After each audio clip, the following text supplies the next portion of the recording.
li amri wa ahlul 'uqdatam min lisani yafqahu qawli. So, my dear participants, I would like to welcome you all on behalf of IBA Center for Entrepreneurial Development. And the IBA Center for Entrepreneurial Development, the mission and the vision is to promote entrepreneurship and to help people discover their entrepreneurial potential and to live a life which is, you see, full of service and contribution and which is environmentally and socially and ethically sensitive. And according to Iqbal, one of the national poet of Pakistan, he said that apni duniya aap paida kar agar zindo mein. If you are alive, then create your own world. So I'm thankful to a lot of professors who have been joining us. So today, Dr. Umair Shah, mashallah, Pakistani, son of the soil, born in Pakistan, then he moved to Canada and he did his PhD and he is a faculty member of University of Waterloo.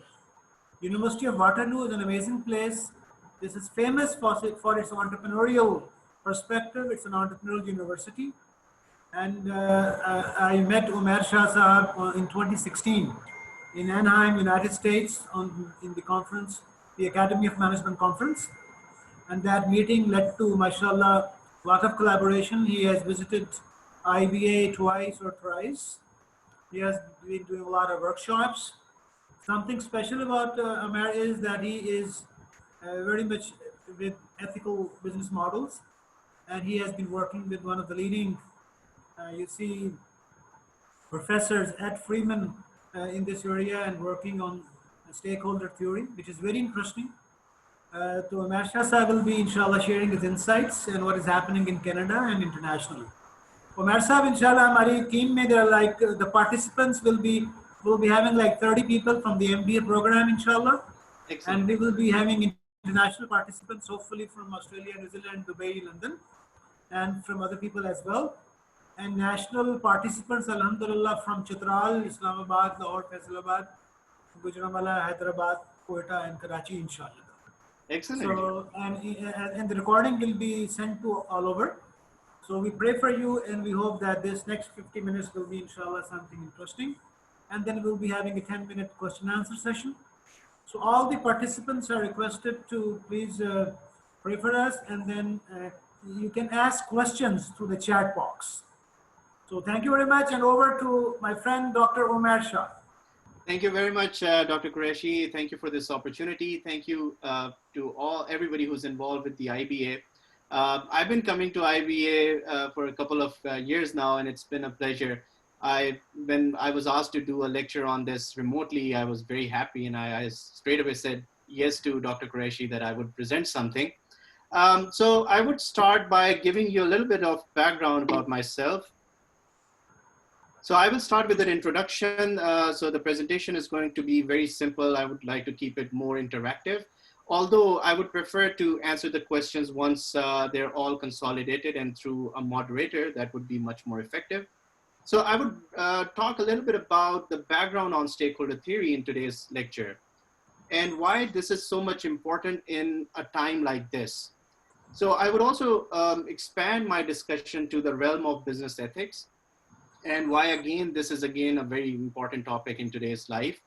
And I would try to ask you a few questions. How do you propose, or how do you think about this notion of stakeholder theory being applied in countries like Pakistan or any other developing countries? And I would give you some perspective of how things are in the Europe and also in North America. And lastly, I would finish off my talk by asking a multi-billion-dollar question, which is, so what? Why are we doing this? Why IBA is doing this? So what's the whole agenda behind this? So just bear with me. To give you an introduction about myself, like Dr. Qureshi said, I'm originally from Pakistan. So I did my undergrad from Fas, Lahore. I was born and raised in Lahore, so I spent all my life there. I just came to Canada in 2010 to pursue my master's degree. And then I pursued my PhD. I finished it. Then I went to a business school for a year. Then I went back to my alma mater, which is University of Waterloo, where I'm currently positioned as a faculty member. So I do teach and I do research in the area of management, but management is so broad. So my focus is on tech management, technology management. So in that realm, I got really excited and interested in the area of how can we create more value for all these organizations, for the people, for everybody who's around. And I started looking for different models that already exist in literature. This was kind of based off my own motivation, where I was coming from. I saw that in Pakistan, for example, there's not enough opportunities, or in developing countries as compared to the developed countries. But in some cases, developing countries are far more superior in certain cases than the developed countries. They're more resilient. They're more daring to take chances. So in some cases, the notion of business entrepreneurship and the notion of doing business was much more better than the developed countries.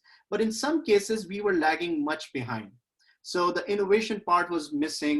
In the Western world, innovation is really catered for. It's kind of ingrained, it's structured. And that's what I started to look for when I was pursuing my master's and my PhD, and I worked for a few companies. Now, once I did my PhD, I started another tangent, and that was to explore a bit in online education. So I became kind of somebody who knows about online education, who preaches and practices online education now since 2012. So first I started back in 2012, and it's been quite a few years now. Now is the time when I'm realizing that some of the ideas that I started with are now being implemented, and how it's helping all these stakeholders around. So that's my little bit background on what I am, what I've done over the years, who I am.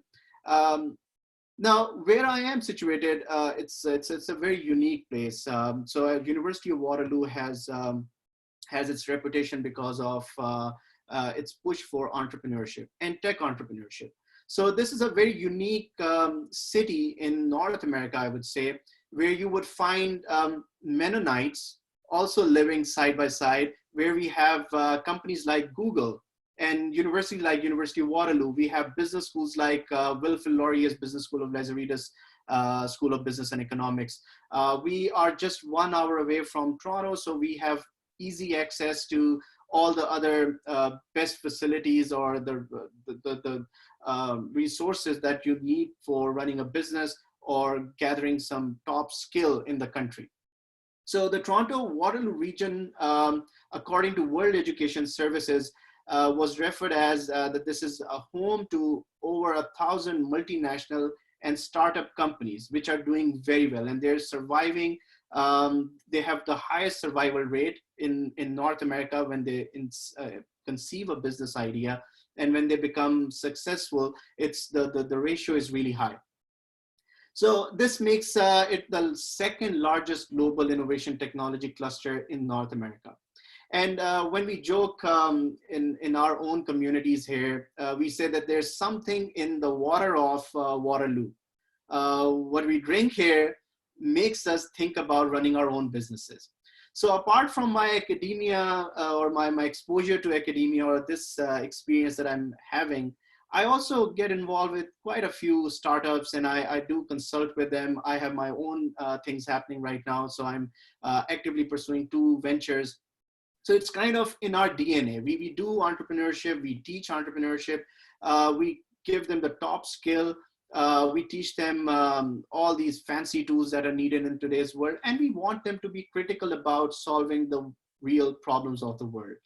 So I want to give you a little bit of background of what kind of resources we have available. And these are just a few resources at the University of Waterloo.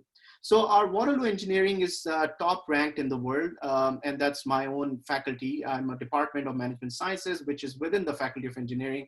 So we do train our people in areas such as artificial intelligence. We are kind of pioneers in data analytics. So our students, they work for, so my own students who I teach or I supervise for their final year design projects, they go on and work for companies like Apple. They're working for companies like Tesla. So we get to, share a lot of experience with our students. We have a very active co-op program, which essentially says that one term you study, we're going to give you all these skills, 5 courses, rigor, and then you're going to go off our campus, work somewhere, and come back after 1 more term. So 1 term study term, the other term is work term. So that gives us a lot of ideas on how we can bridge this academe and this divide of practice. So we have centers like Accelerator Center, Communitech, which is a government-backed incubator. We have Problem Lab, where they're just focused on that you shouldn't be just starting any business. You should just be focused on what the real problems are in the world and what are the billion-dollar problems in the world and just focus on there. So we have labs set up for that. Then we have Velocity, which is open for all our undergrads. If you want to start a business, you're from arts background, you want to collaborate with somebody from computer science, you want to collaborate with somebody from philosophy, you could all come together under the banner of Velocity, and they would help you. They would get you some seed money. They would house you. They would train you for 6 months, 1 year, and then they would want you to go out so that you give room to some other people, so that you grow. And so that's the kind of culture they promote. And then we also have a Conrad Business Entrepreneurship and Technology Center, which is they train people on entrepreneurship. So we have, and there are quite a few other centers that are also available. They're actively working, which kind of builds this, this notion of commercialization of publicly funded research. Whatever we're doing at Waterloo, they promote us to commercialize it, which is a great push. Now, that's a bit of background of what University of Waterloo is all about and why it is an important thing to share with the likes of people at IBA. I think IBA is also very unique in this way. In my 4 years of interaction with IBA, you're trying to create a ding, and that ding in the world is through fostering, breaking down all these boundaries, bringing people together, bringing ideas together. Technical people are there. There are also people who are from marketing background. There are also people from even English literature background. And they're all coming together, giving their inputs and bringing something new and good to the world, which was kind of missing in the Pakistani realm. So I was also trained in a business school in my undergrad. And I know that the business schools, they follow a certain kind of idea, and they use certain curriculum, which is just focused on the shareholder theory or the shareholder perspective, which kind of promotes that the fiduciary duty of any organization is to create value for the shareholders only. So what I learned at the University of Waterloo in my grad studies, and when I started researching and started collaborating with people around the world, I noticed that this is not a very good notion. This is not a sustainable notion. And I know Saraswati was also there. I was in her session, and I was also in Darden last year in August. I was with Ed Freeman, like Professor Qureshi mentioned. So I was lucky enough to spend a week with him. We were a very small group there, and we interacted with all the people who are the who's who of stakeholder theory. And we talked about what's next, where the world should be heading. And we thought about what is the role of a business school in that. So I was very surprised and in fact, kind of relieved to learn that all these top minds of business schools, they're thinking that we're doing something wrong, or we've been doing something wrong over the years. And we need to just repivot ourselves, change our direction a bit so that we can be more inclusive. We can just think about all the other stakeholders, not just one stakeholder, which is the shareholder. That theory, that idea is too old and too rusty to even to be sustainable in this time. So that's what I want to talk about. And that's something that stem out of the stakeholder theory. So stakeholder theory suggests that we know that there are unequal opportunities of wealth creation all around the world. What kind of resources we have in a developing world, they do not match with what we have in a developed world. But it also brings us with some unique opportunities at the same time. So until we share our resources, we discuss these questions or solve these problems together, we won't be able to have a more holistic, sustainable solution to any problem. Now, the role of academic research in this area have been amazing. So I call it really a great effort in bringing the practitioners who are the business owners on the table and teaching them about the policies, what would work for their own interests, and not just the short-term interest. what would work in the long-term interest of those organizations. So this movement started back in 1950s, 60s. It started getting a lot of traction in 80s. Ed Freeman came up with his seminal work, which is Stakeholder or Strategic Management in 1984. And he has a lot of stories to tell about this, an amazing, amazing read. And I think it was way ahead of its time back in the days. Although stakeholder theory goes back to 60s, and Freeman also wrote an article that in 60s, there were some people who were visiting from Europe to Stanford. They were at the Stanford University, SRI, Stanford Research Institute. And that's where they were talking about the stakeholder engagement ideas. And to be honest, I just thought that I would share this with you. The idea of stakeholder, why it was not very much attractive or not very much adapted in North America for so many decades was primarily because this word was not a regular part of our vocabulary. Versus in Europe, they had a word for that. So stakeholder engagement was a real thing in Europe, and they were practicing it way before than anybody else was. Now that makes me think, what were we doing in Pakistan? Do we have something similar to stakeholder in Urdu, or do you know any of such word which exists? So you can write that down in the chat box, and I'll take a look at it later on. So the role of academic research has been good, but there were some gaps, and I wouldn't call it as something that's a shortcoming of the research or the people who are conducting this research. It was more of the nature of this business. This is a difficult field to explore. We have 7 billion people in the world. We have so many ideas in the world. So there's no just one idea that would work. Everybody has different notion, their context involved. So the academic research sometimes called that stakeholder theory is doing an amazing job. Some would say, no, it's not very definitive. It's restrictive. It's not helping us that much. So the critics and the proponents, they both exist, just like any other theory. But the role of business innovation in this case is a testimony that stakeholder theory is there to stay. And this theory has a lot of promise. Although we don't know everything about this theory yet, we are still exploring it. Although it's been about 30, 35 years since we're doing, or 40 years since we're doing this, we're still not there yet. It's still a nascent concept. We're still trying to understand the relationship between all these different stakeholders and from the business perspective. And that stems or gives birth to various different business stakeholder engagement models that exist in our world right now.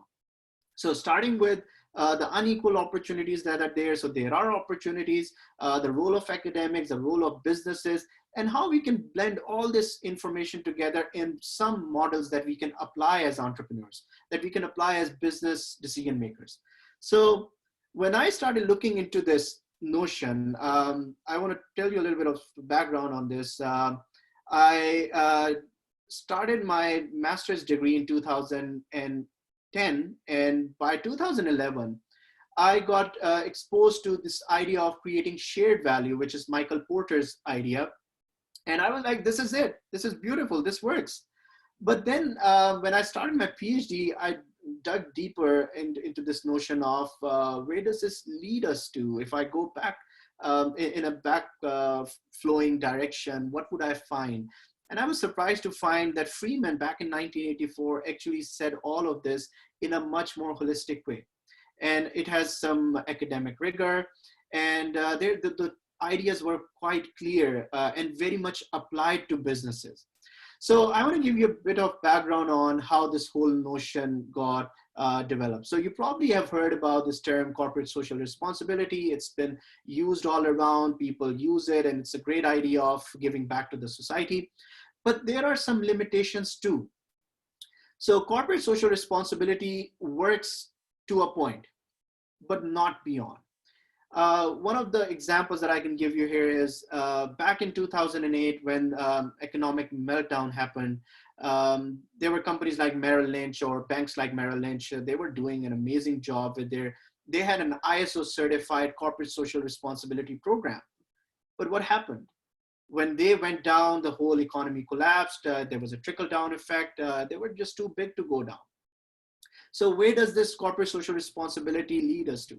So people who write in this area, there are a lot of great stories from corporate social responsibility, but there are also some stories which suggest that it's not enough. It's a good thing, but it's not enough. So this is a view very close to this residual corporate social responsibility view. That is, if I have money, I made a lot of money here, and now I'm going to give that money back to the community.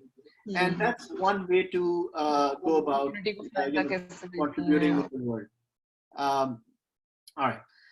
So Michael Porter in 2000 and Mark Kramer in 2006 and 2011 kind of attacked this idea, and they said corporate social responsibility is not enough. And they came up with this idea of creating shared value, which is that if you're a startup, if you're a growth stage organization, if you're a mature stage organization, your fiduciary duty is to align your interest with the interest of the society or the communities, so that you don't need then corporate social responsibility. You're just doing what you're supposed to do. You're serving the community. And that just eliminates the need of corporate or a special or separate budget for running all these corporate social responsibility programs. So creating shared value gained a lot of traction. And I've been monitoring this. They have a website by a name called FSG Group. So you can just go and explore it. And you would find that they have tons of organizations on their panel. They have multi-billion dollar companies. Samsung, last time I checked, was on their panel. Coca-Cola was there, Unilever. They all are kind of, or Nestle. They use their creating shared value concept quite religiously. Now, Michael Porter and Mark Kramer concept takes you to certain extent as well. But there's another notion, which is creating value for all stakeholders. That was presented or propagated by Ed Freeman in his work in 1984, which basically suggested that the fiduciary duty of any organization is to create value for all its stakeholders, not just a few stakeholders, not just your financiers, not just your communities, to a larger set of stakeholders, or do a great job with, if you have a smaller set of stakeholders, that's also fine, but do a great job with them. Have a great relationship with all your stakeholders. Try to create value for them. In return, they're going to create a lot of value for you. So this was a lesson that actually excited me a lot. And I've been using it in my consulting. I've been using it in my own teaching. I've been using it in my own startups. And it works. It really works. And I have tons of examples. Even this is a time when everything is kind of locked down. I don't know about you. I think in Pakistan, things are starting to open up a bit. But in Canada, things are still kind of locked down. And it's been about 1.5 months. We haven't really gone out or met with people. So we feel that the companies that kind of survived in this area or in this pandemic are the companies who are actually stakeholder oriented. And that's a very interesting insight. If you think about it, all the other companies, they did something wrong somewhere. They didn't adhere to all their stakeholders when they were doing well. And now all of a sudden they have to kind of find ways to become sustainable again and become relevant again. So now I'm just going to talk a little bit about the tenets or the technical tenets of stakeholder engagement and corporate social responsibility and creating shared value. And then I'm going to move on to some of the examples. And then I would also ask you to add to those examples. So corporate social responsibility, I already talked about. It is, if you have money, you're going to just give some residual money that you put aside to create value for the society. This is like you are selling detergents, and all of a sudden you came up with this idea that the education sector in my region is lacking, so I'm going to build a school. Nothing wrong with it. It's an amazing thing. But it's not strategically aligned with the business that you're doing. You're better off perhaps giving some more hygienic or some better products to the vulnerable communities who do not have, or increase their lifestyle by giving them what they need. So going to the bottom of the pyramid and serving them, for example. So that's an idea of corporate social responsibility. Now, creating shared value would say that if you're Nestle, you're in the business of, you're in the food business.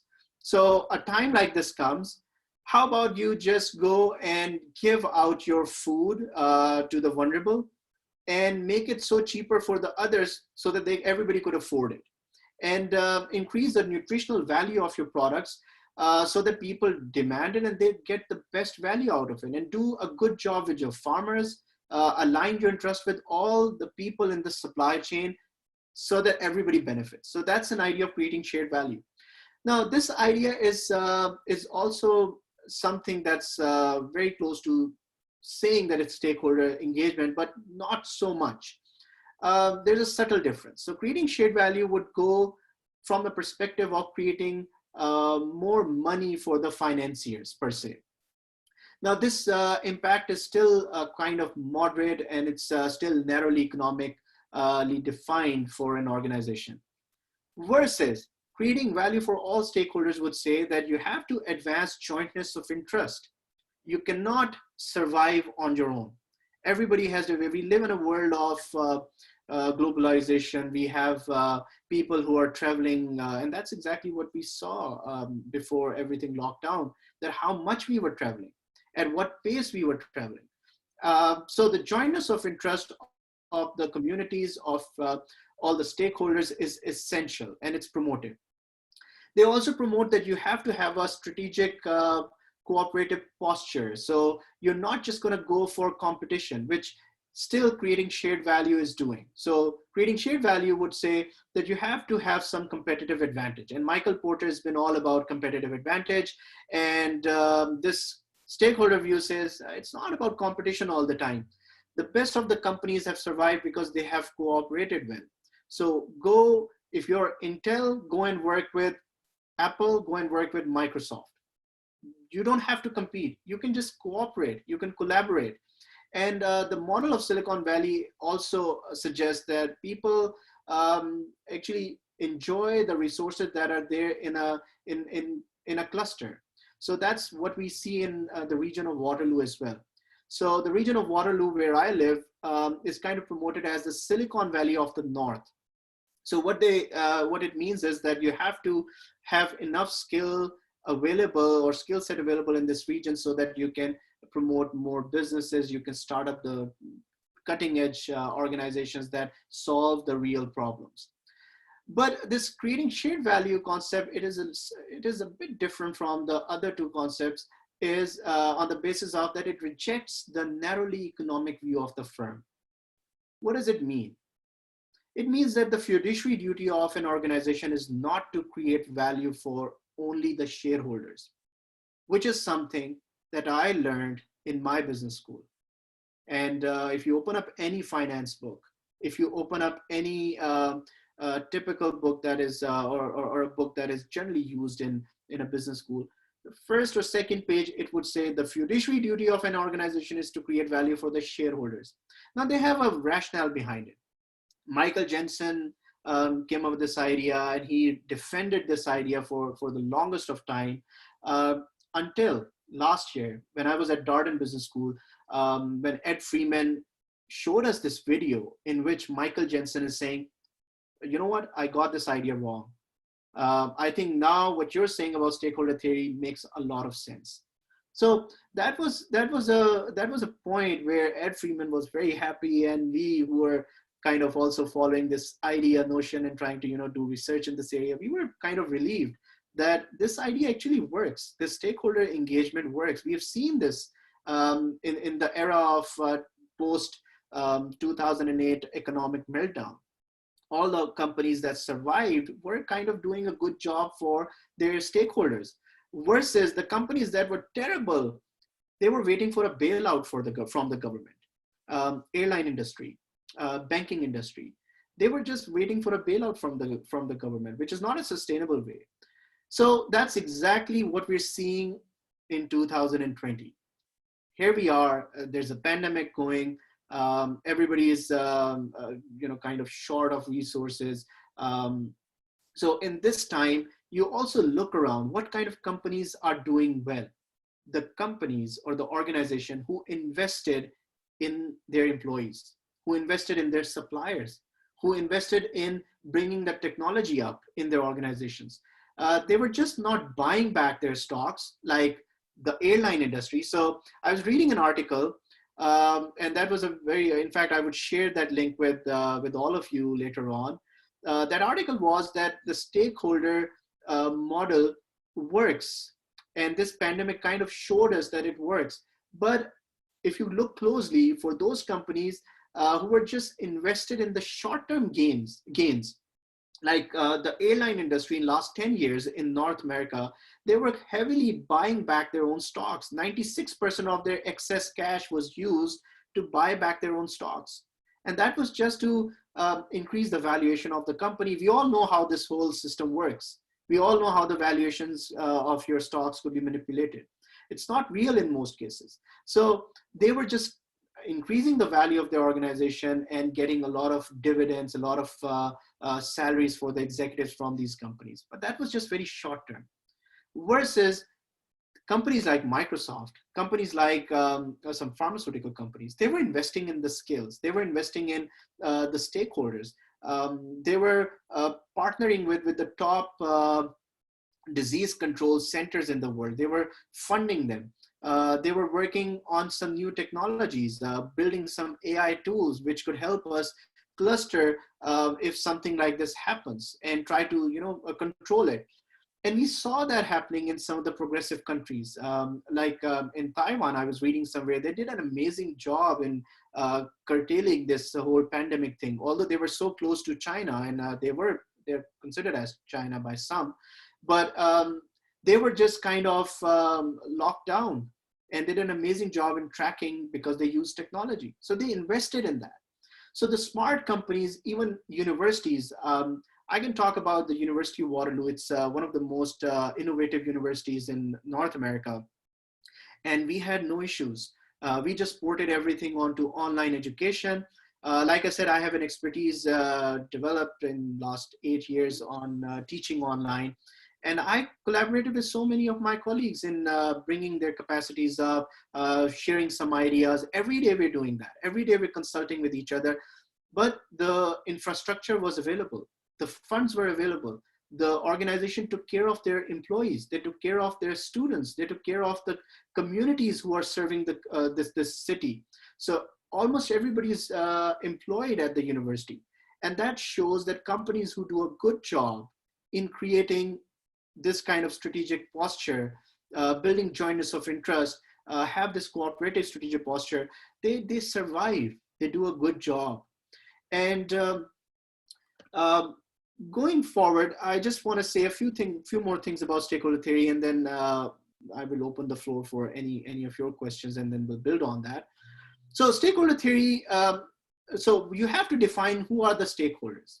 So according to Freeman, there are quite a few other definitions also out there, but I follow this definition, which is quite broad enough to have almost everything there, which suggests that a stakeholder is any group or individual who can affect or be affected by achievement of an organization's objective.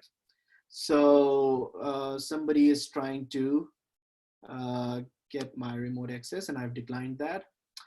So any group or individual who can affect or is affected by the achievement of an organization objective means your suppliers, your employees, your financiers, your communities, NGOs, the governments, environment, trade associations. And it could be just so much, like you really just can't stop there. So in that, from that perspective, I would even say that the law enforcement organizations, they are also thinking about terrorists as stakeholders, although it's not a very comfortable thing to think about, but they are your stakeholders. You have to kind of think ahead of them. So I've started working in the area of cybersecurity, and right now I'm experiencing that when people just try and use these means to attack your cybersecurity or get access to your data and things like that. There's a whole ethical world behind that. There's whole ethics behind it. So that's what was missing in so many years. As a business student, as somebody who watched business grow, who researched businesses, I've interviewed a lot of CEOs in this region. I've interviewed a lot of startup CEOs, growth CEOs, mature stage organization CEOs, and they've all said a few things that it's hard. It's very difficult to align your interest with all these different stakeholders. And also to begin with, even to think about all these different stakeholders. One common thing that I noticed in startups, which would be very important for some of our people who are listening right now, who are young entrepreneurs, this work-life balance, it was not the best when I interviewed some of the startups here, or the executives running those startups here. To some extent, yes, it works, but after a while, it's not going to create much value, and it's going to be wrong from the standpoint of ethics, and it's going to have a toll on you. So the stakeholder theory would suggest just align your interest with everything around. So involve your family in your business as well, so that you can also spend more time with them and show them how it's done and get their ideas and things like that. So this is this idea of stakeholder theory. I'm just going to summarize again. Is antithetical to the shareholder theory, which is that it's only shareholders. And it promotes the notion of creating value for all stakeholders and not just a few. So you would probably be thinking that this is all good, we understand it, but what if I'm a startup? I don't have many stakeholders. I can't think of trade associations. I can't think of NGOs. I have nothing to do with them. It's a fair comment. If you're a startup, you just follow who the top or key stakeholders of your organization are and do a good job with them. And be mindful that as you grow, there would be more stakeholders that you would have to align your interest with. So at a growth stage organization, it's a different realm. At a mature stage, it's going to be different. So when you reach that mature stage, there's going to be another S curve that you would have to start. So all these businesses that survived for over a century, like in Canada, we have Bell Network, we have Rogers, they have been there for over 100 years or close to that. What they have done is they have diversified. They have introduced new technologies. They have invested in developing new technologies rigorously. They work with universities. They partner with them. They come up with new technologies. They hire people who are motivated, who are passionate about their technologies, and they work with their technologies. There's this culture here. So at that mature stage, before going in the decline, they start another S curve. So my suggestion to you would be, if you're thinking about starting a business, or if you're at that stage, think long-term. Think about creating value in a sustainable fashion. In the short term, if you have to take a hit, take a hit.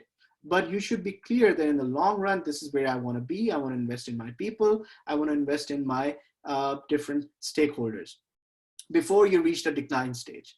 Now that brings me to another story, of a sad story of Waterloo. I don't know, many of you probably know this, but some of you might not know that BlackBerry was a brainchild of University of Waterloo engineering student. So when I came to Canada in 2010, the University of Waterloo shared the campus with the campus of BlackBerry. So we had tons of huge buildings around, and a lot of our students were getting co-ops, and they were finding their way into BlackBerry. And my own funding was from BlackBerry. My master's was fully funded. My PhD was funded, and that was through BlackBerry funds. But little did I know that in a few years, they're going to be down. And that's what we saw. Their stock price when I came to Canada was around, or in 2009, during that time, was at its peak. It was about $140-ish per share. What is it right now? Let me check. It shouldn't be much. So it's about $6 today. So just imagine something like BlackBerry, something that's already out there in this region where it's all about innovation, it's all about entrepreneurship, it's all about the best talent around. How could they go wrong? Let me tell you why they got wrong. They got some of the ideas wrong. I did my master's thesis, and my supervisor, we were kind of contracted by BlackBerry that we had to give back some feedback to them based on our research and how they can benefit from it. So my research was in the area of management of technology. So the ideas that we presented to them, they stopped listening to them. Reason, they built a very thick wall around them. It was kind of a silo mentality they were in. They thought that their QWERTY keypad, if you remember, they had this keypad which worked very well, by the way. But they were like, this is not going to go away. We are not threatened by iPhone. We are not threatened by Android version like Samsung and these companies. We have a good product. Our security is the best. So we don't have to worry about this. They were wrong. They stopped listening. They stopped innovating. And look where they are right now. They're still there. I still have faith in them. And as somebody who's loyal BlackBerry, I was always a BlackBerry user until I switched to iPhone, and then I decided never to go back to any other platform. So the reason why I share this story is that even though if you're you have a great idea, you're an amazing organization, you just don't stop there. You start looking for all these uncontested opportunities that exist around. Just keep an eye out and start looking through the lens of stakeholder theory. Don't call it a theory if you're not comfortable with it. Call it as a framework. It allows you to think long-term. It allows you to think out of the box. It allows you to create value for the other people, other suppliers. Think of the supplier as also a human being. Now, this brings a lot of pain to me. Like I said, I lived most of my life in Pakistan, and I visit Pakistan almost every year. I have family there. I have friends there. They work in this industry. And when I talk about some of the ethical things that happen or unethical things that happen in the business realm, it just breaks my heart. For example, a lot of companies don't give their suppliers the money on time. How inhumane is that? You don't think about the suppliers as your partners. You think about your suppliers as cost centers who are just there to get your money. No, you have to invest in them. You have to align your interest with them. So if you start a business, think like that. You're going to do a great job. Your survival chances are going to be much more than the rest. You may take a hit in the short term. You may not get the top profits in the short term, but eventually you will get there, and you would get there the right way. So now I just want to talk a little bit about where we are right now in terms of academia. So we are talking about things like humanistic management. There's a movement in North America about that. What is it? It's about treat your stakeholders like humans. And that's important. Professor Miles Davis was there, and I just loved his talk. He was all about that. And that's what all the top thinkers are doing right now. I'm pretty sure the likes of Dr. Qureshi and people at IBA, they have started doing that too, which is a great thing to watch. I wish and I hope that all the other business schools in the country also start taking this route by promoting, creating value for all stakeholders, not just one stakeholder or two stakeholders. And there are things like conscious capitalism. You can go and Google it up. There are a bunch of companies who are doing that. They're building their own forums where they talk about all these ideas of sharing the profits with the employees, sharing or developing a product or service that doesn't harm the environment, for example. There's another one, Capitalism 2.0. So there are all these movements that have started happening in North America. And I just want to share a personal story here. When I was finishing my master's degree, Dr. Qureshi, you'd be surprised that one of my reviewer, he asked this question, are you promoting communism here? I was like, no, this is not communism. This is no ism. This is just simply being a good human being and just treating everyone the right way. And capitalism, controlled capitalism is a beautiful thing. So look at what Microsoft has done. Look at what all Google has done. They have solved real problems in the world. Now, have they done everything? No. Are they there yet? No. But they're still trying to get there. If you have this hat on, the stakeholder theory hat on, you would get there. So there was this example in 2015, I don't know if you heard about this, that Volkswagen, they were heavily criticized for cheating. So they actually cheated to the EPA, which is Environmental Protection Agency in the US, and they actually concealed the data or didn't do a good job with the data. So the data was just giving the wrong output to the EPA consultants or even to the consumers. So because of which Volkswagen got a big hit, and they got a 23% stock drop because of that. And while I was Googling this, you'd be surprised, I came across this, this idea of filing a lawsuit. So there was a pop-up on the right side that if you were tricked by Volkswagen, contact us. So just imagine how much of your value is being destroyed if you do not do a good job with all the stakeholders. So you really have to be on your toes all the time if you're a startup, if you're an advanced business. Now, this probably is a well-received jerk of the online world. So this guy, Martin Shkreli, he was the most hated guy on the internet back in 2015 or 16 during this time. I think 2015, when he increased the price of this life-saving drug overnight by 5,000%. And he received a huge backlash from the people. He's, I think, in the jail. I think he got out maybe, or maybe not. But he got to the jail, not because of this, but because of some other stuff that he did wrong. So that brings me to the last point, which is to bring in the perspective of ethics in business. That's essential. That's important. So the philosophical views, I'm just going to talk about a couple. I don't have time to go over everything, but the most popular one, or the most commonly used one, is utilitarianism. So utilitarianism would say that wherever I could get a lot of my happiness, and if I get happiness by earning a lot of money, I'm going to earn money without any consequences. I'm not going to think about the consequences. Versus there's consequentialism, which suggests that there are consequences, that you have to be deontological in your thoughts. You have to be deontological, do the right thing.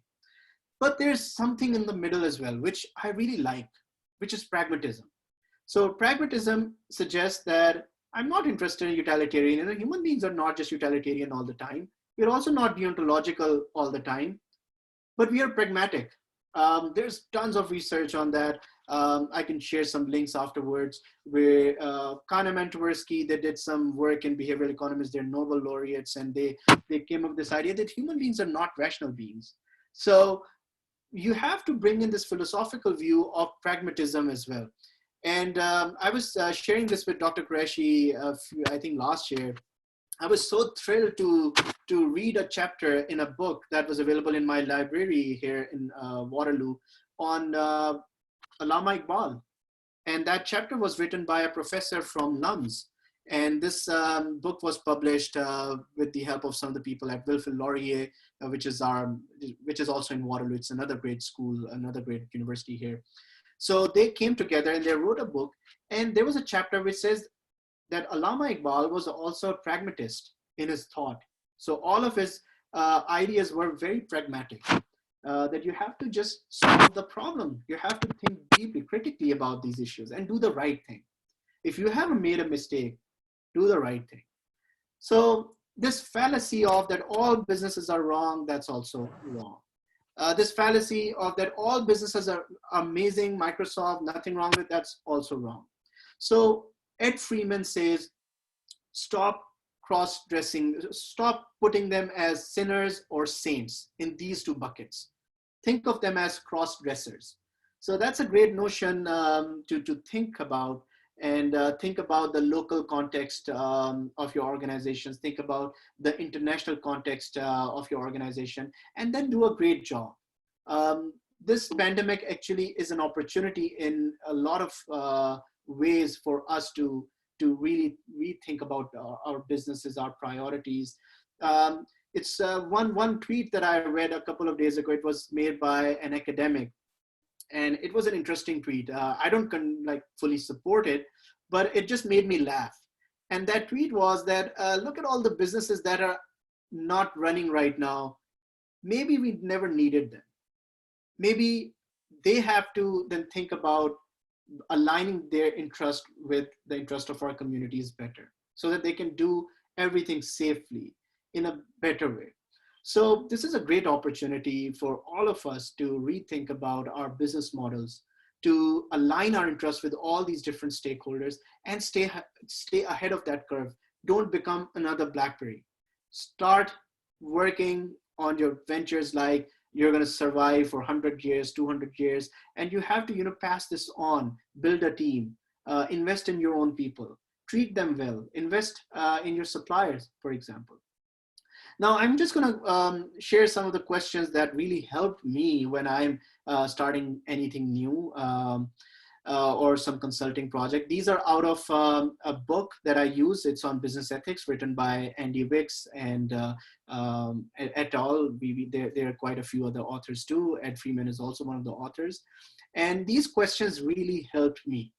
So I'm going to share this with you. And when you're making a decision, think about these questions. Is prioritizing the short-term needs of stockholder consistent with the virtues of the organization? Ask this question to yourself when you're making a similar kind of decision. Will I make a precedent out of my decision? Am I willing to treat similar situations the same? Is this a short-term solution to a long-term problem? If that's the answer, don't go for that. Change your thinking. Try to come up with a more creative solution. Third is, what decision is in the long-term interest of the organization? Are the values of my industry in line with those of larger communities? So a lot of the times I've heard this from my friends in Pakistan that, oh, it's hard to do business in Pakistan. You don't know the ground realities of doing the business. It's difficult. You have to have all these different, shorthand or these shortcuts in place. Otherwise, you won't be able to survive. I understand. But at the same time, then you have to question, are you in the right industry then? And maybe you should start bringing a change. People have done that. It's not something new. And then lastly, is there any stakeholder that's going to be harmed by the decision that you're going to make? Are the actions of the firm violating any regulations or laws? That's what happened in the case of Enron. So Enron, they cooked up their books. Their executives are in the jail. Are the actions of the firm likely to jeopardize the reputation of the firm? Could I defend my decision if all the information become available or public? So in these questions really help you think critically whether to make a certain decision or not. So these are the references from the books that I just used the questions from. Now, I don't have much time. I just have 3 minutes left. So in this time, I'm just going to ask you to write in the chat box, what are the most important takeaways from today's lecture? In your opinion, how are you going to apply these concepts in your career or life? And with that, I'm going to end my session, my lecture. Now the floor is open for questions. It's a great, amazing presentation. Mashallah, Dr. Umair, it was wonderful. And I really enjoyed it. And I hope my participants and people from all over, it's very interesting examples. So one of the questions which is coming is, one of our participants, her name is Amina Vaji. She is saying that you showed a table that the startup stage says the age should be below 13 years, but I haven't started yet and I am above 13. So no, that's not the age of the participants. That's the age of the company. Exactly, that is the age of the company. So Imaduddin asked a very interesting question. How can we invest in our suppliers? By just collaborating with them, talk to them, listen to them. They probably have better ideas about your business than probably you know about your business. Reason, they're working with so many other competitors. They know the business inside out. And then come up with some contracts that's going to create value for them as well, not just one way. Don't treat them as if you're going to use them and just throw them. No, just be human about it. And that's what our religion also teaches us. So this humanistic management, stakeholder management, the thought of Iqbal, pragmatism, they all kind of are the right things to do in life, I would say. So that's one way that you can create value for your suppliers, by paying them on time, for example. Abdullah, can you switch on the chat box? Can you make it open? I think the chat box is not open to all. Can you do that? So our MBA Yes, student, sir, I am doing. the Sayyida Durdana is asking interesting question. In the era of price war, when there's a fierce competition at every level, and how can we implement collaborative approach? So it's very competitive. So I think at Freeman is all you have been talking about. If you can elaborate something more if you like. Do you have Yeah, any? so that's a very interesting point. In fact, be smart about competition too. There's a thing called open innovation. I would even ask you to Google this up, open innovation. So there's this idea in tech organizations that you Yes. have to collaborate with people, but you don't have to give them everything that you have developed. So you have to have your patents there. You have to have your own thing ready, do your due diligence, and then just collaborate with people. Try a creative way to think about bringing more value to them, for example. And how you can think about the price wars. When I was growing up, to be honest, I remember very vividly the case of price war going between Pepsi and Coke back in the days. I was a kid, and we used to go to canteen to purchase this from on weekends or some days. And I remember that every day the price of Coke and Pepsi was changing. So there was a price war going on until they got together, they sat down, and they decided that, you know what, it's going to hurt our organization really a lot. So how about we work together? How about we just don't or accept that we both can survive together? So in operations research, there's a model called win-win situation model. And that model is a mathematically proven model which suggests that if you collaborate with your stakeholders, you increase the size of the pie. You don't have to share that pie. So increase the size, and then I'm sure this problem would be resolved. Wonderful. One the participant, Kazi Said, is saying that would it be safe to say that in whatever venture we seek, we should keep the good of the people private? That's right. Yeah, that's excellent. And Rashid Hussain is asking a very interesting question. He says that Freeman's theory suggests that a company's real success lies in satisfying all its stakeholders. So Yep. I think this is right, huh? Yep. So I think, and then we had, so people have asked, reply to your question, create value for each stakeholder and value humanity to grow your organization. Hina Irfan Saab is saying, thank you, Dr. Umair. Why environment? Rashid Hussain is saying, why environment not taken seriously in the context of stakeholders theory? I think it has been taken very seriously. In North America, for example, people who write in this realm of stakeholder theory, they are all environmentalists.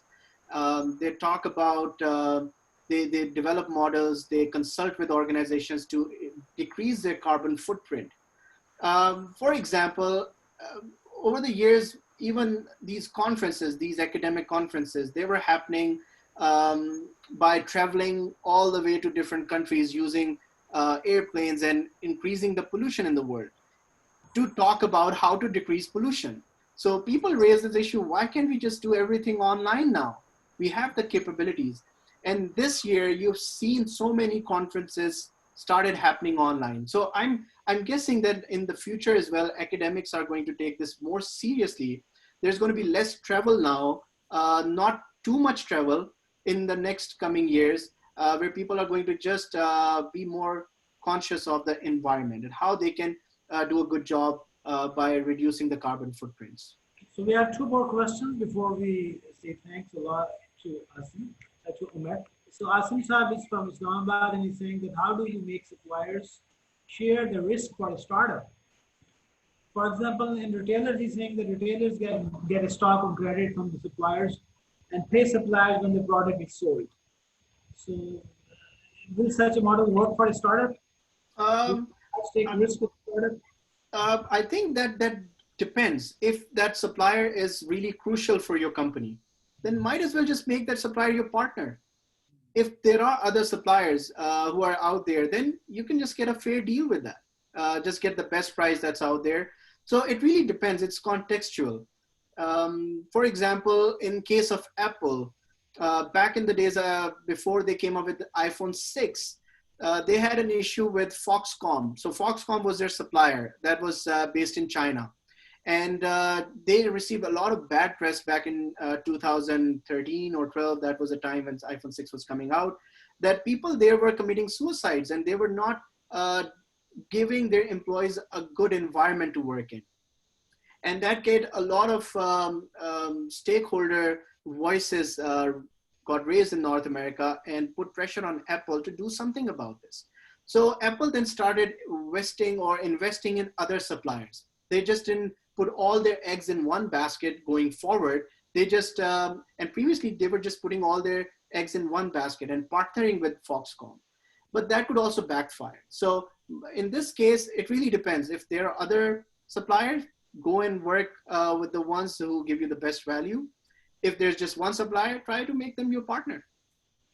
Okay, so Nimsha has asked many questions. I will just take one, the easy one, and she's saying that if we travel less, then we will be observing less. So that's true. I wouldn't argue with that. Won't that be a hindrance? If all become online, so maybe something middle in the something less travel, careful travel. Careful travel for sure. That's good observation. Yeah, yeah. So, and Faisal Qureshi is saying from, I think, Lahore, right now we're seeing a lot of unemployment, COVID due to this, and I read today it predicts that all the jobs created in the last decade were lost. What responsibility do employers have? So, what can be done a little bit? Anything happen in Canada or something like that? Like I said earlier, I'm also being employed by an organization. So that organization invested in the technologies, in human resources at the right time. So we are not that much affected. Versus organizations that didn't do a good job in building that capacity, they are going to face the music for some time, but this will go away. People like you, people who are attending this, who are entrepreneurs, this is a high time for you to come up with some creative solutions. Who is stopping you? Just come up with a creative solution for that. One of the participants, Amin, is saying proud of you that you belong to Pakistan. MashaAllah, son of the soil, and at a very young age, reaching there and completing PhD, MashaAllah, and trying to contribute. And great. So a lot of good comments are coming. And Imad says the main takeaway is that we should always look at the human side of things. So, MashaAllah, great. Yep. One thing, if I may add here, I don't know if you have read that article or if something that you saw on the media last year at the Business Roundtable conference, where all the top business people, CEOs, they just get together and talk about their next year's challenges. They actually signed an agreement together. So 181 CEOs of companies like Coca-Cola, Nestle, Unilever, Samsung, Toyota, and all these companies, they got together and they said that going forward, we're going to have to adhere to all the stakeholders, not just shareholders. And they wrote and they signed that agreement just last year. And that's a start. And I would say that this is a really exciting time for us, although we're going through a turmoil, which is hopefully a short-term thing. But this is the time when we can really reflect back and reshape our business schools, our academia, our skill sets, what we're promoting. So I think IBA is doing an amazing job with that. I could surely see that. MashaAllah. Thank you very much, Dr. Umair, and pray for us. And happy Ramadan to everybody. And please pray for us and let's reinforce each other for good things. So dear participants from all over, I'm thankful to you. So we'll be having, inshallah, many guest speakers coming up from Denmark, inshallah, from London and from many other places. Inshallah, a lot of people are lined up. So I think it's a great opportunity to learn from each other. I'm thankful to the love and the time which people are giving from the whole country. So